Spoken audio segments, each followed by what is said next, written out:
ಇನ್ನು ದೆಹಲಿಯ 10/11 ಉಗ್ರ ಸ್ಫೋಟದ ಹಿಂದೆ ಚೆನ್ನಾಗಿ ಓದ್ಕೊಂಡಿರುವಂತಹ ವೈಟ್ ಕಾಲರ್ ಡಾಕ್ಟರ್ಗಳೇ ಇರೋದು ಅಚ್ಚರಿ ಆಘಾತ ತಂದಿದೆ. ಭಾರತದಲ್ಲೇ ಹುಟ್ಟಿ ಇಲ್ಲಿನ ಅನ್ನ ತಿಂದು ನೀರು ಕುಡಿದು ಗಾಳಿ ಉಸಿರಾಡಿ ತಾಯ್ನಾಡಿಗೆ ದ್ರೋಹವನ್ನು ಬಗಿತಾ ಇದ್ದಾರೆ. ಬಂಧಿತ 13 ಜನರ ಪೈಕಿ 5 ಟೆರರ್ ಡಾಕ್ಟರ್ಗಳಾಗಿದ್ದಾರೆ. ವೈದ್ಯಕೀಯ ವೃತ್ತಿಯಲ್ಲಿ ಇದ್ದುಕೊಂಡೇ ಮೆಡಿಕಲ್ ಕಾಲೇಜ್ ವಿದ್ಯಾರ್ಥಿಗಳಿಗೆ ಹಾಗೂ ಇತರೆ ವಿದ್ಯಾರ್ಥಿಗಳಿಗೆ ಮೂಲಭೂತವಾದಿಗಳಾಗಿ ರೂಪಿಸಿ ಬಂಧಿತ ವೈದ್ಯರು ಕೆಲಸ ಮಾಡ್ತಾ ಇದ್ದಾರೆ. ತಂದೆ ನಾಡು, ಸಿಸ್ಟರ್ ನಾಡು, ಬ್ರದರ್ ನಾಡು ಅಂತೆಲ್ಲ ಇಲ್ಲ. ಅದೆಲ್ಲ ಇಲ್ಲ ಅನ್ನೋದನ್ನ ಕಮ್ಯುನಿಟಿನಲ್ಲೇ ಬಹಳ ಜನ ಹೇಳ್ತಾರೆ. ಒಂದೇ ಮಾತರಂದು ಬಂದಾಗ ಇಂಥ ಬಂಡವಾದಗಳು ಬಹಳ ಬರುತ್ತವೆ, ಬಹಳ ಜನ ಮಾಡ್ತಾರೆ, ಬಹಳ ಜನ ಮಾಡ್ತಾರೆ. ಹಾಗಾಗಿ ಇದು ತಾಯಿ ನಾಡು, ತಂದೆ ನಾಡು ಇವೆಲ್ಲ ಸುಮ್ಮನೆ ಬುರುಡೆ ಬಿಟ್ಕೋಬೇಡಿ. ಪತ್ರಕರ್ತರು ಕೂತ್ಕೊಂಡು ಟಿವಿಗಳಲ್ಲೋ ಪೇಪರ್ಗಳಲ್ಲೋ ನಮ್ಮ ಸಮಾಧಾನ ತೆವಲುಗಳನ್ನು ತೀರಿಸ್ಕೊಳ್ಳೋಕ್ಕೆ ಇದೆಲ್ಲ ಸತ್ತೋಗಿ ಬಹಳ ವರ್ಷ ಆಗೋಗಿದೆ. ಧರ್ಮ ಮತಾಂಧತೆಯ ಮುಂದೆ ದೇಶದ್ರೋಹಿಗಳ ಕೆಲಸದ ವಿಚಾರದಲ್ಲಿ ದೇಶ ಪ್ರೇಮ, ದೇಶ, ಜನ, ನನ್ನವರು, ತನ್ನವರು ಇವೆಲ್ಲ ಯಾವುದೂ ಇಲ್ಲ. ಈ ಕೋತಿ ಈಡಿಯಟ್ ಕಚಡ ಡಾಕ್ಟರ್ ಅವನು ಯಾವನೋ ಉಮರ್ ನೆನೆ ಅಲ್ಲಿ ಸ್ಫೋಟ ಮಾಡಿದ್ನಲ್ಲ, does you know only Hindus will die? ಈಗ ಆಗಿರ್ಬೋದೇನೋ ಗೊತ್ತಿಲ್ಲ. ಆಗತ್ತಾ? ಬರೀ ಯಾಕೆ ಆ ಸಿಗ್ನಲ್ ಹತ್ರ ಮುಸ್ಲಿಮರು ನಿಲ್ಲಬಾರ್ದು ಅಂತ ಏನಾದ್ರು ಕಾನೂನು ಇದೆಯಾ? They don't have all that. ಅವ್ರಿಗೆ ಅವೆಲ್ಲ ಇಲ್ಲ.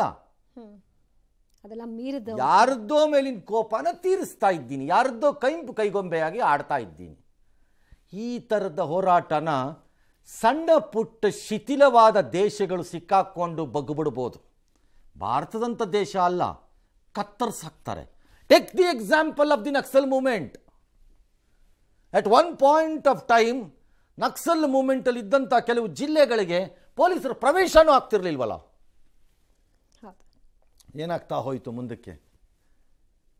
ಹಾಗೆ ಬಲಿಷ್ಠ ದೊಡ್ಡ ದೇಶ ಒಂದಿದ್ದಾಗ, ಪ್ರತಿರೋಧವು ಹಾಗೆ ಇರುತ್ತೆ ಅಂತ ಗೊತ್ತಿದ್ದಾಗ, ನಾನು ಡಾಕ್ಟ್ರಾಗಿ ಓದಿ ಇಲ್ಲೆಲ್ಲೋ ಒಂದು 200 kg 100 kg ಡಮ್ ಅನಿಸ್ಬಿಟ್ಟು 16 ಜನ ತೆಗೆದುಬಿಟ್ಟ ತಕ್ಷಣ ಏನೋ ಸಾಧನೆ ಮಾಡಿಬಿಟ್ಟೆ ಮೇಲೆ ಕಾಯ್ತಾ ಇದ್ದಾನೆ ಅಲ್ಲ ಅಂದ್ಕೊಂಡಿದ್ರೆ ಯಾವಲ್ಲನೂ ಕಾಯಲ್ಲ. ಇಂಥ ಕೋತಿ ಕಚಡ ಕೆಲಸ ಮಾಡಿದವನಿಗೆ ಅಲ್ಲ ಕಾಯಲ್ಲ ಅಂತವನನ್ನು ಅಲ್ಲ, ಅವನು ಬಂದರೆ ಕಪಾಳ ಕೊರೆದು ಕಳಿಸ್ತಾನೆ.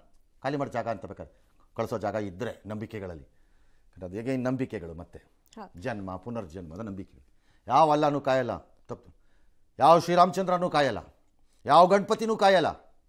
ಇಂಥ ಕಚಡ ಕೆಲಸ ಮಾಡೋನಿಗೆ ದೇಶದಿಂದ ಯಾವ ನಷ್ಟನೂ ಆಗಿರಲ್ಲ. ದಿಮಾಕು ಕೊಬ್ಬು ಹಂಗೆ ಆಡ್ಸತ್ತೆ. ಒಳಗಡೆಯಿಂದ ಆಡಿಸೋರು ಹೊರಗಡೆನೂ ಇದ್ದಾರೆ, ಒಳಗಡೆನೂ ಇದ್ದಾರೆ. ಹೊರಗಡೆ ಇರೋರು ದ್ವೇಷ ಸಾಧನೆಗೂ, ಒಳಗಡೆ ಇರೋವರು ಸ್ವಾರ್ಥ ಸಾಧನೆಗೂ ಅಷ್ಟೇ ವ್ಯತ್ಯಾಸ. ಇಬ್ಬರಿಗೂ ವ್ಯತ್ಯಾಸ. ಈ ಡಾಕ್ಟ್ರು ಉಮರ್ನವನು ಪುಲ್ವಾಮಾ ನಿವಾಸಿ, ಶ್ರೀನಗರ ಮೆಡಿಕಲ್ ಕಾಲೇಜಲ್ಲಿ ಓದ್ತಾನೆ MBBS. ಅದೇ ಸೀಟ್ ವೇಸ್ಟು. ಅನಂತನಾಗ್ ಸರ್ಕಾರಿ ಮೆಡಿಕಲ್ ಕಾಲೇಜಲ್ಲಿ ರೆಸಿಡೆಂಟ್ ವೈದ್ಯನಾಗಿ ಕೆಲಸ ಮಾಡ್ತಾನೆ. ಆಮೇಲೆ ಅವನನ್ನು ತೆಗೆದಾಕ್ತಾರೆ. ಆ್ಯಕ್ಚುಲಿ ಡಿಸ್ಮಿಸ್ ಮಾಡ್ತಾರೆ, ಅಲ್ಲಿಂದ ತೆಗಿತಾರೆ ಅವನ್ನ. ಬಿಕಾಸ್ ಅವನೇನೋ ಇರ್ರೆಸ್ಪಾನ್ಸಿಬಲಿ ಬಿಹೇವ್ ಮಾಡ್ತಾನಲ್ಲಿ, ಅಥವಾ ಏನೋ ಒಂದು ಜವಾಬ್ದಾರಿ ನಿರ್ವಹಿಸಲ್ಲ. ಅದಕ್ಕೊಂದು ಕಮಿಟಿ ಮಾಡಿ ಕಿತ್ತು ಬಿಸಾಕ್ತಾರೆ. ಅವನು ಒಂದು ಸುಳ್ಳು ಹೇಳ್ತಾನೆ, ಸುಳ್ಳು ಹೇಳಿದ್ದು CCTVನಲ್ಲಿ ಸಿಕ್ಕಾಕೊಂಡ್ಬಿಡ್ತಾನೆ. ಆಗ ಕಿತ್ತು ಬಿಸಾಕ್ತಾರೆ. ಬಿಸಾಕಿದ ಮೇಲೆ ಬಂದು ಈ ಕಳ್ಳ ಅಲ್-ಫಲಾ ವಿವಿನಲ್ಲಿ ಪ್ರೊಫೆಸರ್ ಆಗಿ ಸೇರ್ತಾನಂತೆ. ಆ ಯೂನಿವರ್ಸಿಟಿ ಎಂಥ ಕಳ್ಳರ ಯೂನಿವರ್ಸಿಟಿ, ಕಳ್ಳಾಟದ ಯೂನಿವರ್ಸಿಟಿ ಇರಬೇಕು. ಅದು should they not background check? ಅವನು ಪ್ರೊಫೆಸರ್ ಆಗ್ತಾನ? ರೋಗಿನ ನಿರ್ವಂಚನೆಯಿಂದ ನೋಡದೇ ಇದ್ದಂತಹ ಗಿರಾಕಿ ಸುಳ್ಳೇಳಿ ತಗಲಾಕೊಂಡು ಡಿಸ್ಮಿಸ್ ಆದವನು ಅವನು ಪ್ರೊಫೆಸರಾ? ಅದೇ ಅವನಿಂದ ಕಲಿಯೋದಾದ್ರೂ ಏನಿದೆ. ಇವನೇ ಈ ಕಾರ್ ಖರೀದಿಸಿದ್ದು ಆತ್ಮಾಹುತಿ ಸಾವಲ್ಲಿ ಈಗ ಸತ್ತಿದ್ದಾನೆ ಅಂತಿದೆ. ಜಮ್ಮು ಕಾಶ್ಮೀರದ ಪುಲ್ವಾಮಾ ಮೂಲ ಇನ್ನೊಬ್ಬ ಮುಜಾಮಿಲ್ ಶಕೀಲ್ ಅಹಮದ್ ಅಂತ, ಇವನು ಹರಿಯಾಣದ ಅಲ್-ಫತಾ ವೈದ್ಯಕೀಯ ಕಾಲೇಜಿನಲ್ಲಿ ಕರ್ತವ್ಯ ಮಾಡ್ತಾನಂತೆ. ಇವನು ಮನೆಯಲ್ಲಿ ಒಂದು 360 kg ಅಮೋನಿಯಂ ನೈಟ್ರೇಟ್ ಇತ್ತು. 20 timer, 20 remote control, walkie talkie, rifle, hand ಗನ್ಗಳು, ಬುಲೆಟ್ಗಳು. ಅದೇ ರಾಕ್ಷಸ ಕೆಲಸಕ್ಕೆ ಏನೇನು ಬೇಕೋ, ಬುಚ್ಚರ್ ಕೆಲಸಕ್ಕೆ ಅವೆಲ್ಲ ಇತ್ತಂತೆ ಅವನಿಗೆ. ಸಾಯಿಸೋಕ್ಕೆ, ಕತ್ತರಿಸೋಕ್ಕೆ ಏನೇನು ಬೇಕೋ ಅದೆಲ್ಲ ಇತ್ತು ಅವನಿಗೆ. ಒಳ್ಳೇದೇನಿರಲಿಲ್ಲ ಅವನ ಹತ್ರ. ಡಾಕ್ಟ್ರಿಗೆ ಬೇಕಾಗಿದ್ದ ಒಳ್ಳೆ ಪದ್ಧತಿ, ಸಿರಂಜು, ಥರ್ಮಾಮೀಟ್ರು ಅವೆಲ್ಲ ಇರಲಿಲ್ಲ. ಡಾಕ್ಟ್ರ್ ಕೆಲಸನ ಅದು. ಅವನೊಬ್ಬ ಕಚಡ. ಅವನ ಧರ್ಮಗುರು ಸಂಬಂಧದಲ್ಲಿದ್ದಂತೆ ಅವನನ್ನು ಬಂಧಿಸಿದಾರಂತೆ. ಇನ್ನು ಡಾಕ್ಟರ್ ಶಹೀನ್ ಅಂತ ಉತ್ತರ ಪ್ರದೇಶದ ಲಕ್ನೋ ಮೂಲದ ವೈದ್ಯ. ಈಕೆ ಈ ಮುಜಾಮಿಲ್ನ ಗರ್ಲ್ ಫ್ರೆಂಡ್ ಅಂತೆ. ಅದು ಬಿಡಿ, ಈಗ ರಾಕ್ಷಸರಲ್ಲಿ ಪ್ರೇಮ ಇರಬಾರ್ದು ಅಂತ ಎಲ್ಲರೂ ಇದೆಯಾ? ಅವರವರಲ್ಲೇ ಸಂಬಂಧ. ಪ್ರೇಮ ಎಲ್ಲಿ ಬೇಕಾದರೂ ಹುಟ್ಟಬಹುದು, ಅದು ಅದಕ್ಕೆ ಅದಿಲ್ಲೇ ಹುಟ್ಟಬೇಕು ಅಂತ ಏನಿಲ್ಲ. ಹಾಗಾಗಿ ಎರಡು ರಾಕ್ಷಸರ ಮಧ್ಯೆ ಬಹು ಸಹಜ ಪ್ರೇಮ ಒಂದು ಬಿಡುಗಡೆ ಆಗಿರಬೇಕಿಲ್ಲಿ. ಅದೇ ಕಾರಣಕ್ಕೆ ಸಹಜ ಒಬ್ಬೊಬ್ರು ಪ್ರೇಮ. ಒಪ್ಕೊಂಡಿರ್ಬೇಕು. ಹಾಂ, ಜೈಷ್ ಉಗ್ರ ಸಂಘಟನೆ ಮಹಿಳಾ ವಿಭಾಗದ ಮುಖ್ಯಸ್ಥೆ ಆಗ್ತಿದ್ಲಂತೇಳು, ಪ್ರಮುಖ ಪಾತ್ರ ಅಂತೆ. ಅದೇ ಇವಳೆ ಆ ಜೈಷ್ ಉಗ್ರ ಮಸೂದ್ ಅಜರ್ನ ಸೋದರಿ ಸಾದಿಯಾ ಅವ್ರ ಜೊತೆ ಸಂಪರ್ಕ ಇಟ್ಟಿದ್ಲು. ಅವಳು ಬರ್ತಾಳೆ ಈಗ ಇವಳಿಗೆ ಅನ್ನ ಹಾಕಕ್ಕೆ. ಅಯೋಗ್ಯರು ತಗೊಂಬಂದು ನಾಚಿಕೆಲ್ಲ. ಅವಳೇನು ಆ ಸಾದಿಯಾ ಅಜರ್ ನಿನ್ನನ್ನು ಓದಿಸಿದ್ಲಾ, ನಿನ್ಗೆ ಅನ್ನ ಹಾಕಿದ್ಲಾ, ನಿಂಗೆ ಬಟ್ಟೆ ಕೊಡಿಸಿದ್ಲಾ, ನಿಮ್ಮ ಅಪ್ಪ ಅಮ್ಮಗೆ ಮನೆ ಕಟ್ಕೊಟ್ಟಿದ್ಲಾ?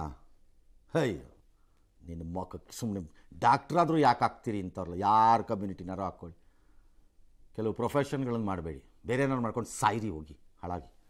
ಡಾಕ್ಟರ್ ಅದೀಲ್ ಅಹಮದ್ ಅಂತೆ, ಜಮ್ಮು ಕಾಶ್ಮೀರದ ಅನಂತನಾಗ್ ಜಿಲ್ಲೆಯವನು. ಅನಂತನಾಗ್ ಮೆಡಿಕಲ್ ಕಾಲೇಜಿನಲ್ಲಿ ಕೆಲಸ. ಅವ್ನ ಕಪಾಟಲ್ಲಿ AK-47 ಸಿಕ್ತಂತೆ. ಕಪಾಟಲ್ಲಿ ನಮಗೇನು ಸಿಕ್ಕಬೇಕು? ಕಾಸು ಸಿಕ್ಕತ್ತೆ ಅಂತ ಕೇಳಿದ್ದೀವಿ, ಚಿನ್ನ ಬೆಳ್ಳಿ ವಜ್ರ ವೈಡೂರ್ಯ ಸಿಗತ್ತೆ ಅಂತ ಕೇಳಿದ್ದೀವಿ. AK-47 ಇಟ್ಕೊಂಡವ್ ಇವನು ಡಾಕ್ಟ್ರು. ಸರಿಪ್ಪ.